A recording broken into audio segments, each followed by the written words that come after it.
Native Shabbos, Parshas Yisro. The idea we're going to talk about this week is a pretty straightforward idea, something that is short and sweet, and we can implement it every day into our lives. It's something we can take with us, so we're going to jump right into it. Part of the Aseres Adibris is L'sasan chufesim v'chol teminu. You shouldn't sculpt any image of a heavenly body out of stone or wood with a purpose of worshiping it. Because like the Greeks and the Romans did, they used to build statues of an anthropomorphic Venus or Mars, and the idea was they put it in high places, and Venus, the god Venus, was bestowing his goodness on his worshippers through the medium that was the statue, so you shouldn't do that.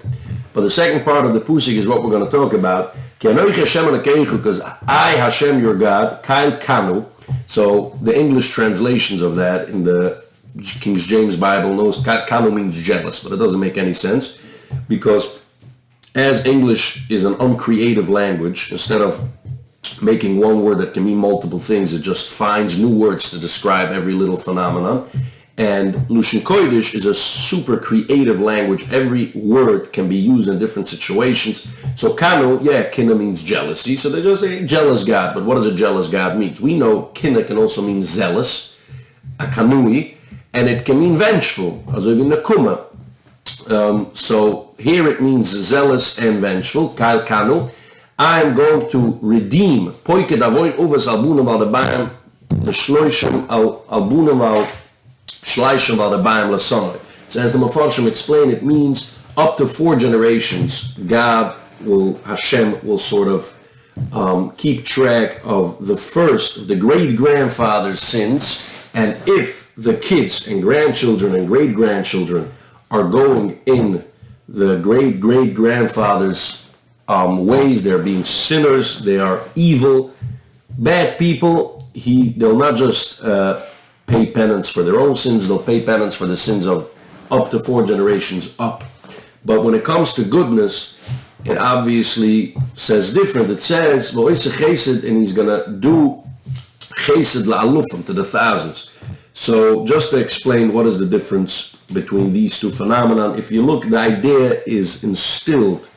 The grain of this idea you can find in the Even Ezra. I'm just explaining it. The Even Ezra doesn't say this specifically, but I'm just explaining it a little further. The bottom line is like this. If somebody is an evil person, he's a bad person. Usually bad people don't just mistreat other people. It starts at home. They mistreat their own kids. They mistreat their wives, their kids. What happens? Kids venerate their parents and they worship their parents. So if you mistreat your son, this is the way you give him chinuch, this is the way you give an upbringing, he's going to do the same thing to his kids. And this cycle is never going to end. So what the Pusik tells you is as follows, and this is a super, super important idea.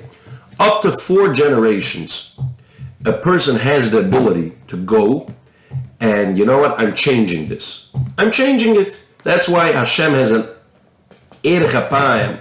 He has a prolonged wrath, as it's called, up to 4 generations, because up to 4 generations, a person is able to, you know what, my father, my grandfather, my great-grandfather were bad people, I can change. It's not something instilled in the DNA, something that he can't, it's not something he can't change. It's something that he could totally change. That's why Hashem waits up to 4 generations. If you are good, you're not going to get petch, as it's called in Yiddish, for your great-grandfathers, because you're a good person. That's why it says l'soinoi, for those that he hates, which means evil people.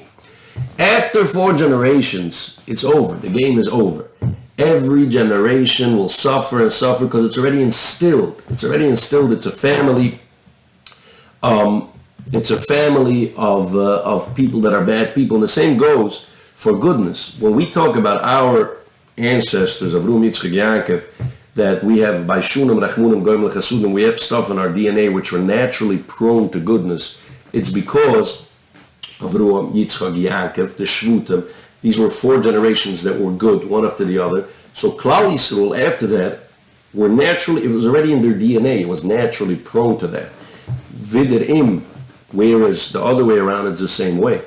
When you are bad and your kids are bad and their kids are bad to 4 generations, after 4 generations, the Torah doesn't even have to say, Hashem doesn't even have to say that because it's over. the cycle starts fresh. The fifth generation, he's bad. It starts again, 1, 2, 3, 4, and then it's over. These things are over. So this should be a very important lesson, no matter how you were brought up, no matter what you went through as a kid. If your parents were good, be good. You should know that up to 4 generations. Even further, you know that you are contributing. That's the whole purpose of bringing up kids. You bring down life to this world, and you make them ready for the world in a good way. You prepare them to be adults themselves one day. But if your father, Chaz v'shulam, and your grandfather, they mistreated you, a lot of Hitler survivors never suffered, and they were helpless, but their kids suffered, and so this keeps going on and on. This will never end. The Torah implies, no matter what your upbringing it is in your hands. Put a stop to it. Like this, your kids and grandchildren up to 1,000 generations will not suffer because of the misdeeds of one damaged person. Let's take this along with us. It's a super important idea. Let's implement it in everyday life. Git Shabbos.